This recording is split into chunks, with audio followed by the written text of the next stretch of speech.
Uh, Hello, everyone, and welcome back to the Dadsigner podcast. I'm Michael Smith, the host, and today I'm joined by Chris Michel. Welcome to the show. Hey, nice to be here, Michael. Thanks for having me. Yeah, thanks for coming on. Why don't you tell folks a little bit about who you are, what you do, and a bit about your family? Yeah, sounds good. Well, you heard my name. It's Chris. I go by Hateful Crawdad online for a long time. I'm a UX designer for a large tech company. Been there for 5 years, a little over 5 years, and came into the large tech company through an acquisition, which is a really interesting process going from like startup to massive company. I'm married and I've got two kids, a daughter who's going to be 10 and a son who is about to be 7, like in a couple days. Nice. Very cool. Yeah, Hateful Crawdad, every time I would um, look at our scheduled recording, I would be like, I am very curious about the story behind this name. Yeah. So I'm curious about it. All right. Yeah. It's funny. It comes up a lot. I mean, that's part of the reason I stuck with it over the years. But every time I meet somebody at work, I end up having to explain it so much to where I actually like recorded myself explaining it and put it on my bio at work so people can just, we have like internal links you can like do. I have like an internal link I can just send people and be like, go watch it because it's repetitive. But here's the story for this audience. It came about a long time ago. I was probably, gosh, like 10 or 11. And it was back when everybody was playing like Yahoo Pool and Yahoo Games and stuff. And I think I was like, okay, I need an email address. Got to sign up for Yahoo so I can play Yahoo Pool. And there's a hotel in the town next to where I grew up called Lame Duck. And the reason it always stuck in my head is because it's a funny name, but also when we drive by it, my dad would like give me that, I don't know, like it was almost like I was privy to some new information. He's like, I would be like, oh, dad, look, there's Lame Duck. And then at one point he was like, well, that's actually the hotel where like all the like pros hang out, you know? And I was like, oh, okay. So what's that? And he like kind of explained how people pay for that kind of stuff. And so it just always like stuck out to me as a little perverted boy. And then when I went on Yahoo, I was like, Lame Duck, and it was taken. And at the time, I don't know what kind of algorithm they had, but it would suggest, like 5 other names. And they were usually somewhat related to what you put in there. And one of the suggestions was Hateful Crawdad or something with some numbers. And I was like, well, that's kind of funny. Like, because Crawdad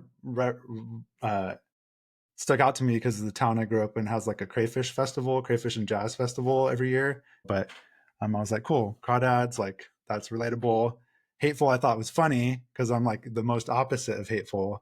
And when I was a kid, I was like, yeah, it sounds badass. I'm gonna be Hateful Crawdad, and I went with it, used it for years, and then when it came to like graduating college, getting my first job, I was like, well, I guess I got to drop Hateful Crawdad, because it's not professional.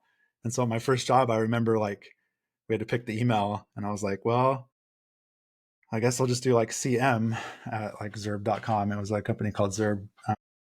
And I just went with it. But then a couple of years into that, I realized how like, oh, you could still have fun being professional. You don't have to be buttoned up all the time. And in my second job, switched back to Hateful Crawdad at the Treehouse was the company at the second one. And it like worked so well as an icebreaker and a story and just people getting to know me and thinking it was funny. I just have owned it. And then as I really like maybe 5 or 6 years ago got back into trying to make art and slowly grow a little like art business on the side, I was like, let me just go by Hateful Crawdad for that too. Because a lot of the art I make, I'm not like trying to be super serious. I'm trying to have a lot of fun, make people smile, like, just have a good time. So Yeah, that's funny. I remember one of the icebreakers a CEO used to ask new hires was what their username was for Instant Messenger. And most people have been embarrassed by theirs, not continue to live into it for the rest yeah, of their. So it's good that you have one that you can hold on to. yeah, definitely. And you mentioned the art you do on the side. I mean, it's multi. There are many different things that we can talk about, and we'll break them down. Murals. You do some fine art painting, as well as some YouTube forays. So let's first talk about the mural. So the first mural I think you ever got commissioned to do was in a local town near you. How did you end up winning that? Uh, It was, I've always wanted, like, in the back of my head to do a mural. There was one time in college for like a St. Patty's Day where we were having a big party at our house, and I was like, you know what, I'm gonna paint like a big four-leaf clover, like Erin go bra type of thing on the above the fireplace. Even though we were renting it, I was like, I'll just paint over it when we move out. And that was my very first time painting on a wall at a bigger scale. And I remember thinking it was both fun and frustrating at the same time because of the texture of the wall. And then, but in the back of my head, something about it was like just cool to see, especially when the style is much more graphical and like things that you would normally see in like vector style art. Putting that on a wall and making it still come across clean was like a fun challenge. So in the back of my head, I was always like, that'd be cool. Maybe I'll do more murals someday. And a couple years ago, my wife actually was like, I think she tagged me on a Facebook post where our town was like, hey, we got a budget from, the bigger parent city of ours. We're going to put like 5 or 6 murals downtown, but we want to, take proposals from artists. And I was like, okay, I guess let's try. They're not going to choose me. There's no way they'll choose me. I've never done a mural before. And, I went into it like with my idea. I got the idea down, but then the like graphic design client work side of my brain, you know, took over a little bit after the design was down. And I was like, all right, how am I going to present this to them? And like, what can I do in the presentation of it to come off a lot more professional, but also be honest about the fact that I haven't done a mural before. And so I put together this nice like PDF packet with like my branding, and it was really well designed. There's a good grid. It didn't just look like I just plopped it together, and wrote a little cover letter and was straight up like, hey, I was born and raised here, love this town, would love to leave my mark on the community. But I've never done a mural, so I'm sure I'll be able to do okay, but it'll be like learning as I go. So I'll understand if you guys like pass. And then I think we had a meeting with the city, all the artists came and they like asked us questions about our ideas and how to like explain it more if we needed to or wanted to. And then a couple weeks later, I heard that I got picked as one of them. And it was actually the biggest one because the angle they put on it was like mini murals. I didn't really know what that meant. So I'm like, well, they had like 5 or 6 walls you could choose from to put for your mock-up. And I was like, well, I like this wall, but it was like 130 square feet or something like that. Was that what it was? 300 square feet? Maybe it was 350. It was like 12 or 13 feet by 70 something. I forget. It took 130 hours total, the project. Wow. But yeah, so I did the whole wall. And I don't think they expected that, but and I lowballed the budget. I didn't really know what to charge.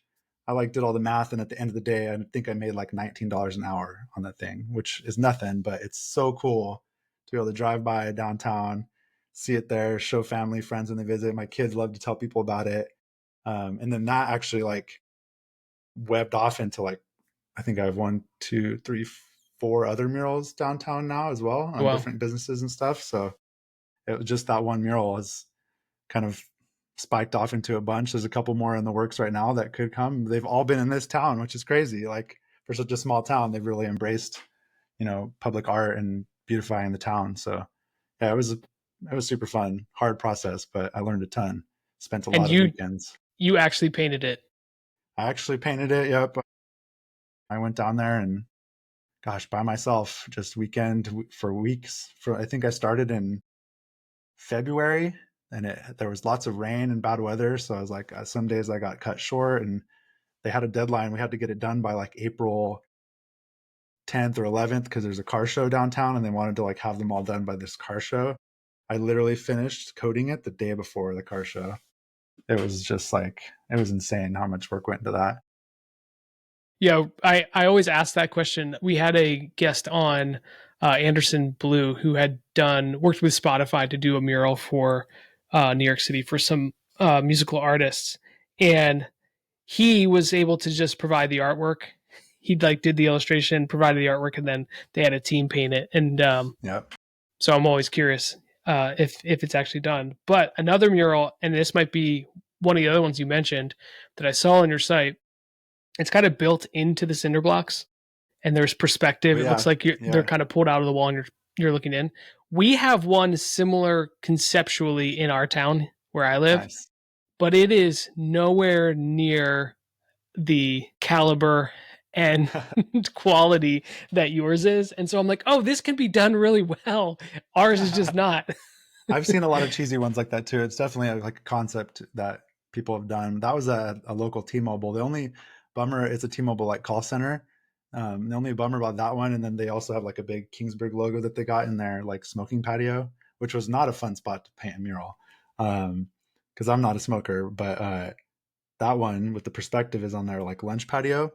No, I don't get to show anybody it because But it's yeah, in their office. You have to be an employee. Kids can't go in. It's very locked down. And so there's one spot in the parking lot where if you look through a fence, you can kind of see it. Or I've shown family, but yeah, it's a really fun one. Yeah, I don't get to like show it off to the public, so it's kind of a bummer. But it was really fun. yeah. The one on the smoking patio, did you have to clean that wall pretty It intensely was a to pretty new office, okay. so it wasn't bad yet. I went in on the night before I was going to start projecting it to test it. And I was like, took a sponge and like scrubbed it real good with some cleaner, and not a lot of stuff came off. So I did just clean it like once over.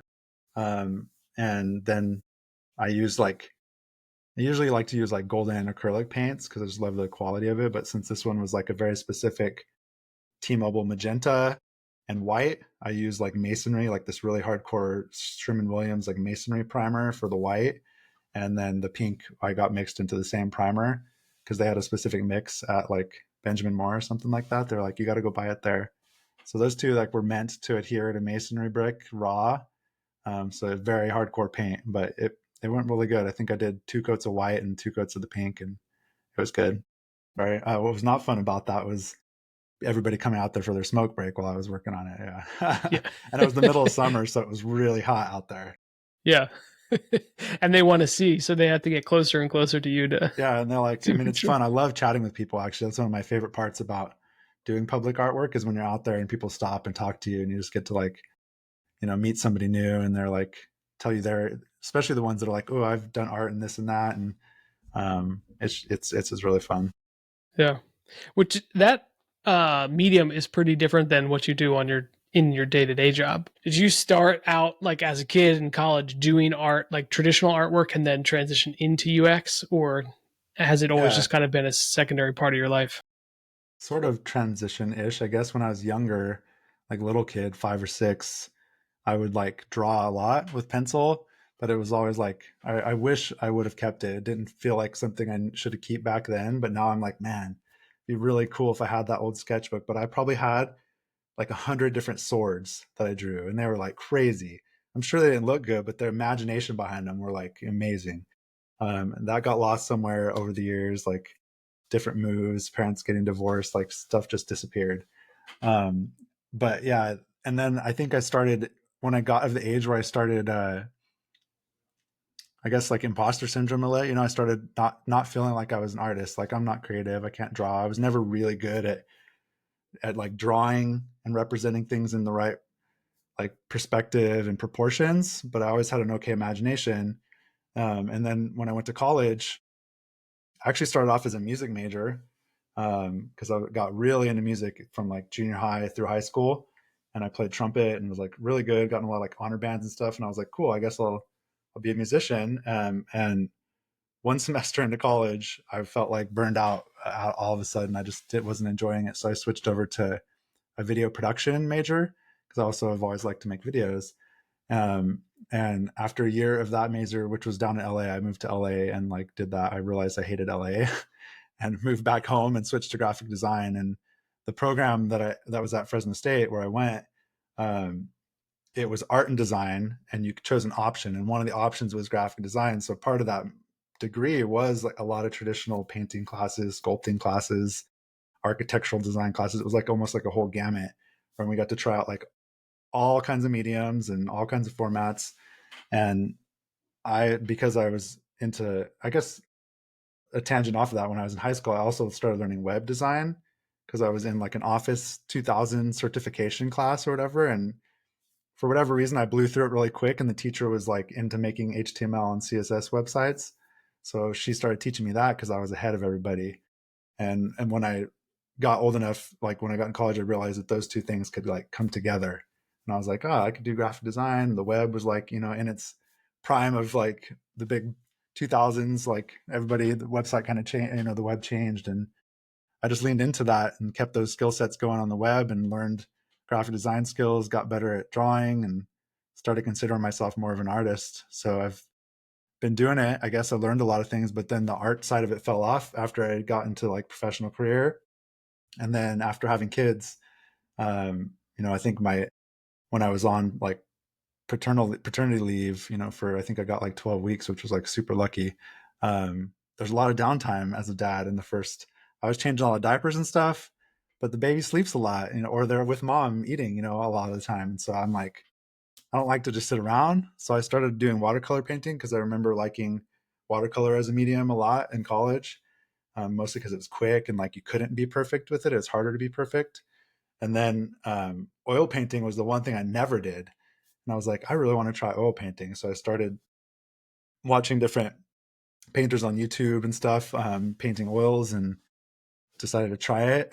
And I remember I live streamed, I don't even know if it's still out there, but I live streamed on Facebook like the very first time I ever actually tried it. And it was so bad. But then I just kept chugging along at it. And I'm still not the best at it, I think. But I like what it does for me is on the end of like seeing the texture, and like some oil painters, like a lot of them, they go for super hyper realism. I kind of try more on the impressionist side, where I really want to see the shapes and the brush strokes, and I don't want to blend colors, and try to get it done in one sitting and not let layers dry as well, like alla prima, I guess is what it's called. But yeah, it just part of all of that has been a struggle for me in my career, is liking too many things, to where Mm-hmm. like I want to focus, but then I focus and I'm like, I missed this other thing. And like I've done wood carving, like spoon making, all kinds of stuff. So I'm like a hobby collector and kind of can't wait till retirement where I can just like only do hobbies. I also got deep into spoon carving. Nice. Geez, what year? That was like 2013, maybe. Yeah. Um, and I came up with this like custom design that was like almost like a figure eight, and the one end was a teaspoon, the other end was a tablespoon. Oh, Um, nice. and I made like a ton of these, and like we still have one in our coffee canister as our coffee scoop. But yeah, spoon carving is a lot of fun too. It is. Yeah. I loved like using the axe, in the beginning was the best Yeah, part, was the most fun for me. So yeah, yeah. yeah, And then I cut my fingers too many times and was like, I need to stop doing spoon carving for a while. yeah. I had one stitches incident right through my thumb. Oh man. It was not fun. But you have a YouTube channel called Figma Bites. I mean, the name is perfect for what it is. You give bite size tutorials on how to use different aspects of Figma. Did the video production portion of your college journey influence your desire to want to do that, or how did that start? Probably. But it was part of it. I made, when I was younger, my friends and I used to make like dumb videos of us. Like it was the old camcorder where you actually put the VHS in it, and we would like record a scene, cut, and then just Yeah. start again. And you'd end up with all these like horrible, like blue screen or black screen cuts in between shots. But we just had fun with the process. And then in high school, there was a video production class that you could take in your junior and senior year, and it focused on like you made like commercials, and at the end of the year you made like a 10-minute movie. And I ended up getting paired with my friends who we always made videos with, but this other kid we didn't really know, who was like really into being a director and like had really good vision. And we made this like scary movie. I still have it on a VHS somewhere, but it was cheesy. But we like went down to, he had all these locations scoped out down at the river, and like we went down there at night, and it was just a lot of fun. And so I always kind of loved the process. Like I could give or take being on screen, but like getting behind the editing screen and like putting it all together and matching music to it and getting like what I felt was like creative with the cutting and everything, it was always been fun to me. So there's been a couple times like when I first had, maybe it was before I had my first kid, I had a really long beard at one point. It was like I was doing like beard competitions and stuff, and I decided to make a beard oil company, and started making videos for the beard oil company. So I've always had this like inclination to like make video content with what I'm doing. As social media switched to more video stuff, like it's always been fun for me. The part of it that kind of annoys me now, but is a necessity, is it's such short form content now, and I typically like longer form stuff. But anyway, a little tangent there. And then when the company I worked for got acquired by this large tech company that I worked for, Figma was still pretty new. At the company before, our director knew the Figma guys, like they were friends. And so they were like just getting off the ground. They're like, hey, we want a real design team to use the tool. Can you guys beta test it for us? And I didn't know what it was. I was like, I don't want to learn a new program. I'm like good at Illustrator and Photoshop and all this stuff. And um, we started using it, and it was rough around the edges at first, but right away when I saw like how they were approaching things, where they had like an API and you could add plugins, and when auto layout came out and stuff, I was like, oh, okay, they're like really trying to make this thing really made for the web. Like you can do things a lot as you would on the web. And so right away I was like, I love this tool. Let me nerd out and like really get to know it, get efficient with it. I never was a sketch guy. I always did Illustrator and Photoshop, kind of bypassed sketch, went to Figma. So I never got to live in the world of sketch where there was like symbols and or whatever they called it in sketch. Um, but always heard about them and was like, oh, that sounds like such a good way of working. Just never did it. And then Figma came and had components and all that. And I was like, this is great. So me and a coworker actually like almost like try to one up each other all the time and like do cool prototypes or hack around the features, as much as we could. And then we got acquired. And by that point, we had been using Figma for 2 years or something. It was out of beta. It was becoming like the tool a lot of people were using and talking about. The company I worked for was doing like a pilot period where they're like, all right, everybody seems to be using Figma. We're going to give it 6 months and see what happens in the UX community, like at work, and like if everybody likes it.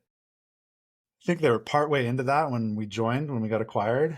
And I just saw everybody using it in like the old way, like as if it were Illustrator or like other programs that didn't have all these tools. And so me and the coworker, at first we did it together. We're like, we should start making little videos, and like we'll try to keep them 5 minutes or less. We'll share them with our team, and maybe we'll share them in chat internally because people could find it useful because nobody's using Figma like they should be. And so we probably did it together for about a year.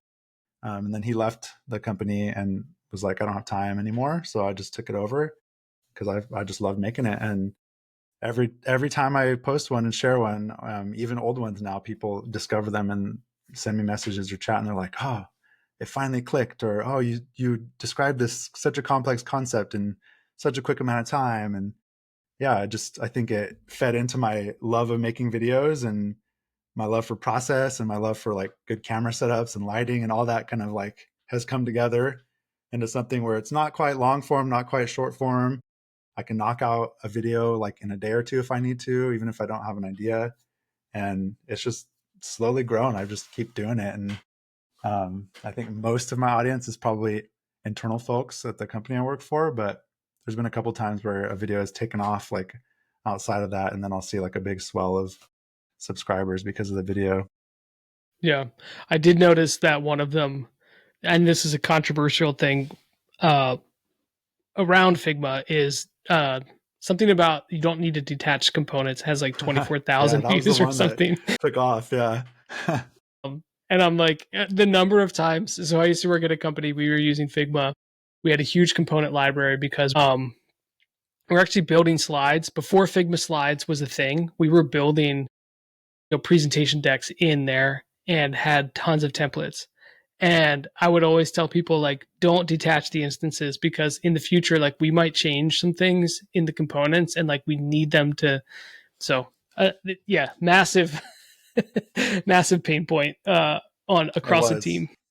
Yeah, when I made that video, I was working on a design system team, and we had that same thing. Some of we were tracking the stats that you do get from Figma, and there's just so many detaches, and it was one of those things where slot components are kind of a more of an advanced concept in like a way of thinking, where I think a developer would think like that naturally, a designer might not.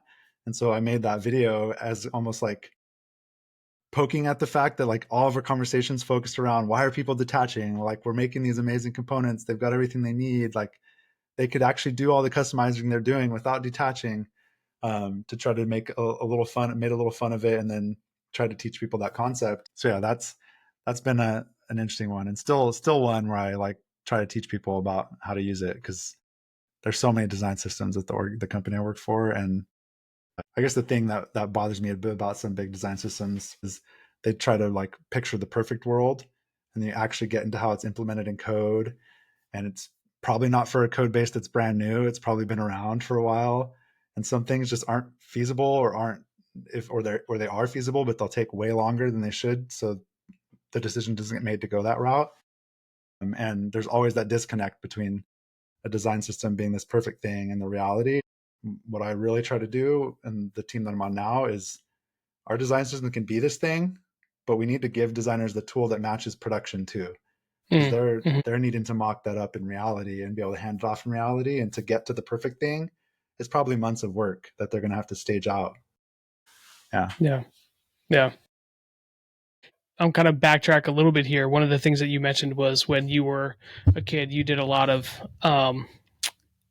video creation with your friends.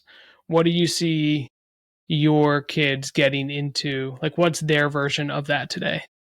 yeah. It's an interesting balance. We homeschool our kids, and we do this like it's a Charlotte Mason method, which you can look up if you want, but it's very much like literature based and about like creating connections across different subjects over time, and how like education is really just the science of relationships. And with that, it's like this balance, as I'm sure you know as a dad. It's like you want them to know technology and know how to use it and like not keep it away, but the more they do it, the more like zombie-ish they get, and like they don't want to go outside anymore, and that's like too much screen time.